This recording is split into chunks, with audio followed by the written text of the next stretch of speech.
আসসালামু আলাইকুম। আজ আমরা লাগাতে চলেছি মানি প্ল্যান্ট গাছ, কোটিপতি হওয়ার গাছ। গাছ লাগার জন্য সুন্দর একটা টব বেছে নিয়েছিলাম, মিষ্টির বাক্স, এবং তাতে মাটি দেওয়ার আগে বালি কাঁকড় দিয়ে পূর্ণ করে দিয়েছি, কারণ শিকড়টা যদি বেশি চলে। তারপর আস্তে আস্তে করে চুরি করে আনা মাটি ভরাট করে চতুর্দিকে সাজিয়ে নিচ্ছিলাম ভালো করে।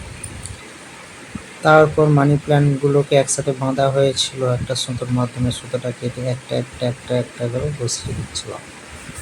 একটা একটা করে সাইডভাবে বসিয়ে দেওয়ার একটাই ফায়দা, গাছগুলো যখন বড় হবে এবং শিকড় চেলবে, তাতে গাছগুলোকে একটা পুরো ঝাঁকা গাছের মতো দেখতে লাগবে।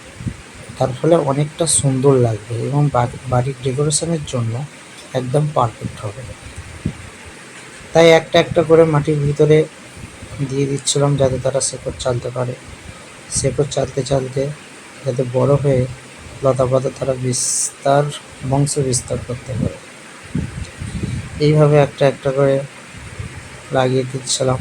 তোমরা তোমার বাড়িতে এরকমভাবেই লাগাতে পারবে যে কোনো জিনিসের উপর থেকে। এখন আমাদের মানি প্ল্যান্ট রেডি।